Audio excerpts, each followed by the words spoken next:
When I pulled into the gravel driveway of my late grandfather's ranch for the first time in years, I expected overgrown grass and maybe a busted fence. What I didn't expect was a for sale sign crookedly hammered into the front yard, already stamped with a bold red, "Sold." I sat there in my dusty blue truck, blinking hard. I had just driven cross-country to take possession of what was legally mine. My grandfather passed 6 months ago, and the probate court finalized everything 2 weeks back. The land was mine free and clear. I stepped out, boots crunching on gravel, and marched straight up to the porch. The door wasn't even locked. Inside, the place had been gutted, furniture gone. Photos stripped, even the damn curtains were missing. That's when I heard the voice. "You're trespassing, sir. New owners close next week." I turned to see her, a bleach blonde woman in her late 50s, with a tight pink sweater, clipboard in hand, and that unmistakable air of self-importance I've learned to associate with HOA board members. She had a little name tag reading Valerie Jennings, HOA president. "I'm not trespassing," I said, standing my ground. "This is my property. Name's Marshal Ellison. I inherited this ranch. Got the court papers in my glove box if you want to see 'em." Her lips tightened. "Well, that's impossible. This lot's been repossessed due to extended vacancy and unpaid HOA landscaping fees. It was sold at auction last week. I handled the paperwork myself." I stared at her. "What HOA? This place isn't even in a subdivision." "Oh, it is now," she said, flipping a page on her clipboard. "Per annexation vote last year, this ranch and the surrounding old properties were incorporated into the Willow Creek HOA. You voted to annex my grandfather's land." She nodded, like I should be thanking her. "It was abandoned. We needed to bring order to the neighborhood." I grit my teeth. "You can't just sell someone else's property. You didn't even notify me." "Well," she said with a fake laugh, "we posted notices on the community board. You should have checked your mail, or, answered the HOA letters." There weren't any letters. I'd had my mail forwarded the day after the funeral. I left without another word, knowing I'd lose it if I stayed. Back in town, I called my lawyer. He was as stunned as I was. Over the next few days, we dug deep into county records, HOA filings, even the sale documents. And what we found made my blood boil. Valerie Jennings had forged vacancy notices, backdated fake fee statements, and submitted phony board votes, some signed by people who didn't even live in the area anymore. She used these lies to claim the land was abandoned and pushed it into a fake auction, sold to some LLC she conveniently managed. She didn't just break rules. She broke the law, and I was going to make sure she paid for it. I sat across from Detective Anna Morales in a cramped office inside the county sheriff's station. The walls were lined with faded wanted posters and a bulletin board cluttered with case updates. Morales, mid-40s, sharp-eyed and not one for small talk, examined the documents my lawyer had compiled, copies of forged notices, fraudulent signatures, and sale deeds riddled with inconsistencies. She looked up. "You're telling me this HOA president fabricated an entire annexation just to seize your land?" "No," I replied, keeping my voice level. "I'm telling you she created an HOA where none existed, forged votes from dead or relocated residents, and sold my ranch to a company she controls." Morales leaned back in her chair. "And you've got proof that the LLC buying the property is linked to her." I slid over a folder. "Registered agent is her nephew, uses her home address for correspondence. I checked the state business records." She let out a low whistle and grabbed her notepad. "All right, Mr. Ellison, I need you to walk me through everything step by step." Over the next hour, I laid it out. My grandfather had lived on that ranch for over 50 years. It had never been part of any planned community. No HOA ever existed here until Valerie Jennings, using her position from a neighboring subdivision, began filing annexation paperwork with the county records office last spring. She cited a community development initiative, backed by signatures from names I later traced to vacant lots or deceased residents. Within weeks of the annexation filing, she posted violation notices for uncut grass, debris piles, and security concerns. All of them targeted legacy properties, homes whose owners had died or moved out, like mine. She sent invoices to outdated addresses, then claimed delinquency and filed liens. Once the liens were recorded, she scheduled sham auctions and transferred the deeds to a real estate holding company that had never been listed in public bidding. Morales didn't interrupt once. When I finished, she stood, grabbed the file and said, "I'm going to run this up to the district attorney's office. If even half of this checks out, she's looking at felony fraud, criminal conspiracy, and probably a few charges the DA will have fun digging up." I left the station with a sense of something finally shifting. Back at my motel, my lawyer, Rachel Hahn, was already on the phone with a civil litigation firm that specialized in property disputes. She didn't waste time. "They're preparing an emergency injunction," she said, motioning for me to sit. "If granted, it'll freeze any further transfer or development on the property.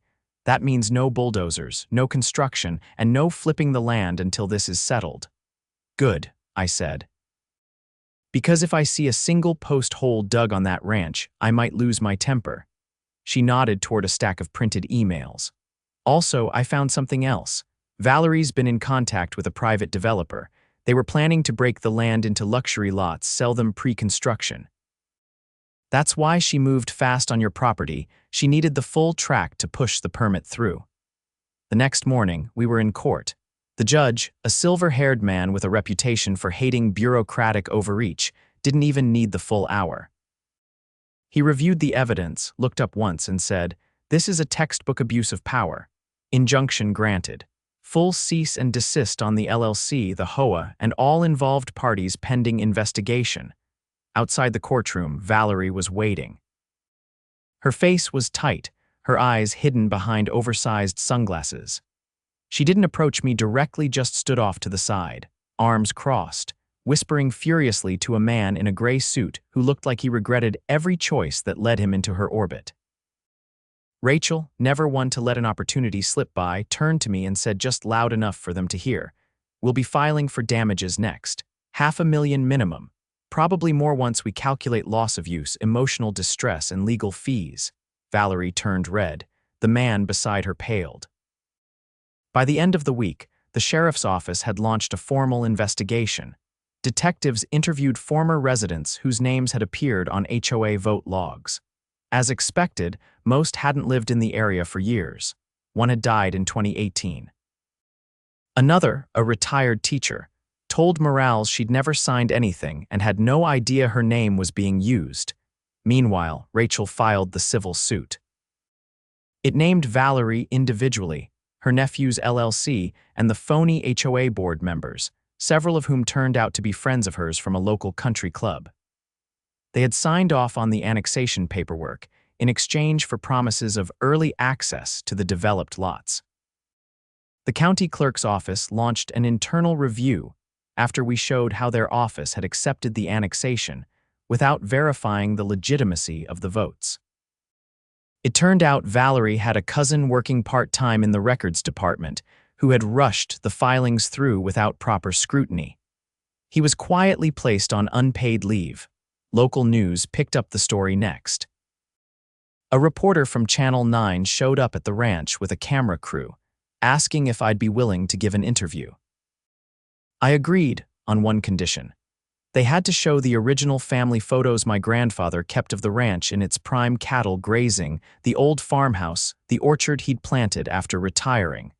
The segment aired that evening. Valerie refused to comment. But the footage of her previous HOA meeting where she bragged about cleaning out the old and bringing in the new didn't help her image.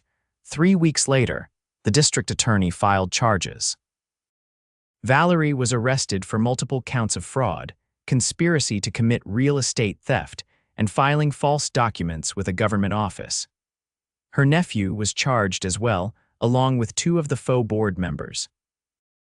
At her arraignment, she tried to claim she was acting in the best interest of the community. The judge wasn't buying it. "Best interest doesn't include forging votes from dead people," he said dryly. The civil suit moved forward in parallel. During discovery, we obtained emails where Valerie openly discussed flipping the Ellison ranch to fund the new HOA clubhouse. Screenshots showed her planning to secure a building permit with falsified community approval. By the time the civil trial began, her reputation was shredded. Her own husband had filed for divorce, and her assets were frozen pending outcome of the case. The jury took only 2 days to deliberate. The verdict: guilty of property fraud, intentional infliction of emotional distress, and unlawful conversion of real estate. Damages awarded $500,000 plus court fees. Rachel had aimed high and the jury agreed. After the verdict was read, I stepped outside the courthouse into a warm breeze and looked up at the sky. A few neighbors from the area, longtime residents who'd quietly cheered me on, waited near the courthouse steps. One of them, a grizzled man in a denim jacket, clapped me on the shoulder. "Your granddad would be proud," he said. "That woman's been throwing her weight around for years." "You did what none of us could." I nodded, the weight finally lifting. The ranch was mine again. And the HOA that tried to steal it, exposed, dismantled, and disgraced. I didn't return to the ranch right away. Rachel advised I wait until the county concluded its property reassessment and cleared the deed status through the recorder's office. Bureaucracy moved slowly, especially when it had to mop up after a fraud case that had embarrassed half the departments involved. Instead, I split my time between the courthouse and the library archives, digging into records that hadn't been touched in years. What started as curiosity turned into something deeper when I came across a zoning map from 20 years back. One notation stood out in red: non-developable tract soil instability risk. The area outlined. My grandfather's ranch and the parcels Valerie had tried to sell off. Back then, the land had been flagged for agricultural preservation because of a fault line running beneath the southern edge. The county had sealed off building permits for anything beyond single-family, use strictly limited to the existing structures. That meant Valerie's plan to divide the land into luxury lots wasn't just fraudulent, it was geologically impossible. The very foundation of her scheme was built on lies and ignorance. I waited until I had the county geologist's report in hand before speaking to anyone else. When I presented it at the next court hearing, the judge paused, adjusted his glasses, and said, "Let the record reflect that any development on this land would have constituted a public safety hazard." Rachel leaned in slightly, her tone clipped. "Which means the defendants were not only defrauding Mr. Ellison, but also marketing uninhabitable land to prospective buyers." The opposing attorney looked like he'd swallowed a mouthful of gravel. Valerie wasn't present that day. Her bail conditions had been tightened after the DA discovered she tried to move assets into a cousin's account in another state. The judge ordered an immediate freeze on all pending transactions involving the LLC's holdings. That included a separate plot they'd acquired through similar means just a few miles east, which was now subject to investigation. Later that afternoon, I visited that same parcel out of nothing more than morbid curiosity. It was a dry, sun-bleached field littered with survey flags and half-buried PVC markers. A rusted backhoe sat abandoned under a tarp, its tires sunken into the dirt. I took some photos, careful not to step onto the property itself. Rachel had warned me no matter how obvious the fraud, trespassing would only give the defense something to cling to. Back in town, I stopped for coffee at a place called Miller's Diner, an old roadside joint that smelled like burnt toast and pine cleaner. The waitress, a wiry woman with a name tag that read Bev, poured my cup and nodded toward the booth across from me. "You're the Ellison boy, right? The one tackin' on the HOA circus," I nodded. "My sister used to live out by the edge of that fake development they tried to push." Said they came by with a clipboard and told her she had to start paying a community maintenance levy. She told him to take a hike. "Did she ever get anything in writing?" I asked. Bev reached into her apron and pulled out a folded envelope. "She moved to Nevada, but she left this with me. Said someone might come askin' someday." Inside was a letter on faux letterhead. The watermark was off-center, and the return address was a P.O. box that didn't match the one Valerie had submitted to the court. Another fake. Another nail in the coffin. I added it to the growing pile of evidence. That week, the sheriff's office issued subpoenas for the HOA's financial records. When they raided the office space Valerie had rented in a strip mall outside town, they found stacks of unprocessed checks, dozens of returned mailers marked undeliverable, and a hard drive full of spreadsheets tracking every delinquent property in the county. Rachel called me that night. They were planning to expand this racket across 3 counties, she said, targeting absentee owners, veterans, elderly residents in care homes, anyone who couldn't fight back. I didn't say anything right away. They found a list, she continued. Your name was at the top, labeled high-value rapid flip. That settled it. I returned to the ranch the following morning with a locksmith, a local contractor, and a drone operator named Illy who'd worked with Rachel's firm before. We changed every lock, sealed the outbuildings, and installed cameras with motion sensors. Illy flew the drone in a wide arc around the property, mapping everything from old irrigation lines to a forgotten root cellar near the barn. He landed the drone on the tailgate of his truck and looked down at his screen. You've got some squatters, he said. Where, he pointed to the northeast corner, temporary shelter, tarp over some plywood. Looks recent. We drove out together and sure enough, we found a makeshift structure behind a cluster of oak trees. Inside were 2 cots, some canned food, and a binder full of HOA documents. The names on the forms were familiar, people who'd testified in Valerie's favor during the early hearings. Turns out they weren't just board members, they were also living rent-free on the land she'd promised them in exchange for their loyalty. The sheriff's office sent deputies to remove them later that day. No resistance. One of them, a balding man in a faded polo shirt, sat on the ground with his head in his hands as they cuffed him. I thought she had the deed, he kept muttering. She showed us the papers. Said it was all legit. Back at the courthouse, Rachel filed a motion to dissolve the LLC under civil forfeiture laws. Since the company had been created solely to perpetrate fraud, its assets were now subject to seizure. The judge approved it without hesitation.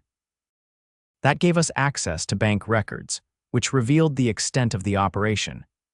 Nearly 24 fraudulent sales attempted over the past year, with at least 6 properties already sold to shell buyers. Most of the funds had been funneled into personal accounts linked to Valerie and her nephew vacations, jewelry, even a down payment on a yacht registered in another state. The DA amended the charges the next morning. Racketeering, wire fraud, and elder abuse added to the list. Rachel and I met with the DA in her office that afternoon. It was a small, windowless room with stacks of case files and a fern that had seen better days. She was in her early 60s, sharp as a blade and all business. We're going after restitution next, she said. Not just for you. For every homeowner they scammed or tried to, you'll be our anchor case. Rachel tapped the table. We've already secured the injunctive relief. Once the forfeiture goes through, the ranch will be fully cleared. No encumbrances. The DA nodded. Good. Because we want you at the sentencing hearing when it comes. I agreed without hesitation. When the day came, the courtroom was packed. Local reporters lined the back wall, and former victims filled the benches. Valerie stood at the defense table, expression blank, her once carefully curated appearance undone. Her lawyer looked like he'd rather be anywhere else. The judge addressed the room. This court recognizes the systemic abuse of legal structures committed by the defendant. The scale and premeditation involved demonstrate a callous disregard for the law and the well-being of this community. He ordered full restitution to all known victims, plus punitive damages. Valerie received a prison sentence of 15 years with no possibility of parole for the first 7. Her nephew got 10. The other conspirators received varying sentences based on their roles. When the judge dismissed the case, the room stayed quiet for a moment. Then one of the older residents near the front stood and began clapping. Others followed. I walked out without looking back.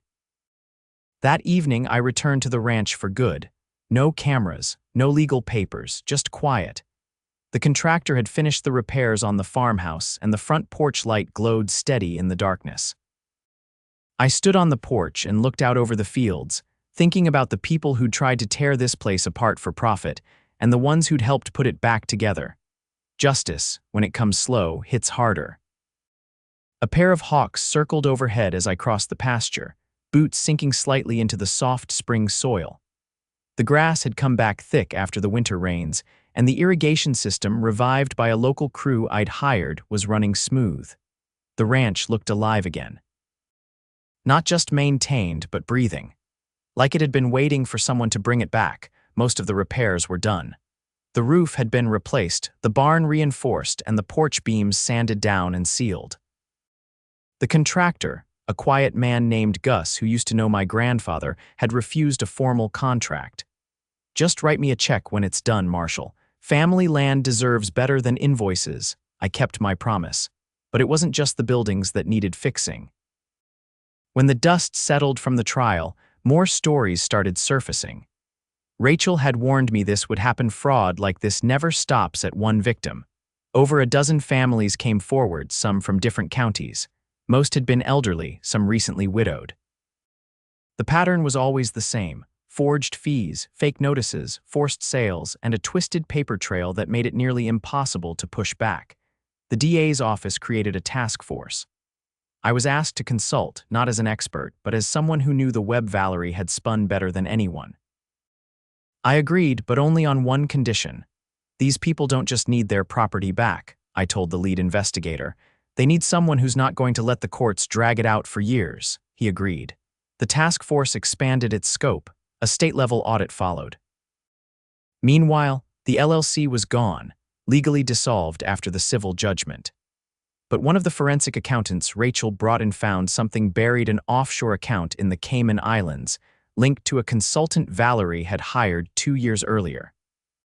The consultant had been receiving monthly payments labeled as advisory fees. But his name didn't show up on any legitimate filings. Rachel leaned over the file and tapped the pencil against the ledger. "This guy's not just laundering money. He's coordinating the acquisitions." His name was Barry Landon, a former real estate analyst who had been disbarred from holding a license in 3 states. He operated through shell corporations and acted as a quiet closer for fraudulent deals. Valerie had paid him over $200,000 in less than a year.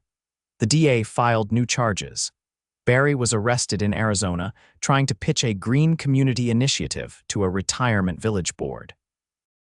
When confronted with the evidence, he folded fast, offering information in exchange for a lighter sentence. He provided emails, bank records, and voice messages. One of them was between him and Valerie discussing my ranch. "Don't worry about the heir," she'd said. "He's some drifter mechanic. Probably won't even show up." That was the final nail. The judge allowed the recording to be played during the restitution hearing for the broader group of victims. The courtroom was packed again, this time with families who had been waiting for years to reclaim their homes. Some had been sleeping in RVs. Others had moved in with relatives after losing everything. The judge issued a blanket order. Every property taken under Valerie's fraudulent HOA expansion would be returned to its rightful owner. No conditions. No fees. Every lien she had filed was nullified. Every title transfer reversed. The court's clerk spent 3 weeks reissuing deeds. Valerie watched in silence from the defendant's table. Halfway through the proceedings, one of the victims, a retired firefighter named Leon, stood up and asked to speak. The judge allowed it. He turned to Valerie and said, "You didn't just steal land. You stole time. Years we'll never get back. Watching my wife cry every night because she thought we lost our home, that's not a fine you can pay or a sentence you can serve. But I'm glad you're going to try." The courtroom stood when he finished. After that, things moved quickly. Valerie's sentence was extended by another 4 years after the new charges were added. Barry received 9 years and was ordered to repay over $700,000 in restitution. Every asset Valerie had ever touched was liquidated: her home, her vehicles, even the jewelry she'd hidden in a safe deposit box under her cousin's name. Her cousin, by the way, ended up with a felony obstruction charge. Turns out she'd been forwarding mail on Valerie's behalf and shredding court notices. The fallout spread further than anyone expected. The county clerk's office went through a full audit, and the employee who had quietly pushed through the annexation filing resigned under investigation. No one would say what deal he cut, but he vanished from the state within a week. The HOA itself, a real one, in the neighboring subdivision held an emergency meeting and voted unanimously to dissolve. Turns out most residents had no idea Valerie had been using their name and letterhead to validate her schemes. The association's remaining funds were donated to a local housing charity. With the legal mess finally behind me, I turned my attention back to the ranch. I'd started keeping bees. Just 2 hives, near the orchard, but it gave the land a rhythm. I planted wildflowers along the back fence and installed solar panels on the barn. The place wasn't just mine anymore, it was a symbol. A reminder of what happens when someone tries to steamroll the people they think can't fight back. One morning, I got a letter not from a lawyer or an investigator, but from a high school teacher named Beth who'd seen the court case on the news. Her class had been studying local government and civic responsibility, and she'd used my story to show what due process looked like in practice. The kids had written letters, thanking me for standing up when it was hard and for not letting a bully win. One of them wrote, "We learned that even the law can be tricked, but it can also be fixed if someone keeps pushing." That letter's still taped inside the barn door. I never sought recognition. I didn't want interviews or awards, but I did start holding quarterly meetings in the old tool shed, now converted into a community room. People came from all around, some with stories, some just looking for advice. I kept a whiteboard with names of attorneys who'd helped, investigators who'd volunteered time, even contractors like Gus who offered free inspections to anyone suspicious of their HOA's claims. It wasn't about vengeance anymore. It was about making sure it didn't happen again. One evening, as the sun dropped low over the hills, Gus and I sat on the porch with iced tea in silence. "Funny thing," he said, watching a pickup rattle down the road. "She thought this land was just dirt, a thing to flip, but it's got roots." I nodded. She saw value in dollars. My grandfather saw it in time. Gus finished his tea, stood, and stretched his back. "Well, you gave her the bill, and then some." He left, and I stayed out a little longer, listening to the wind in the trees. No cameras, no courtrooms, just the sound of a place coming back to itself. Justice doesn't always come wrapped in a gavel or a headline. Sometimes, it's a man on his porch, watching the sun go down on land no one can steal again.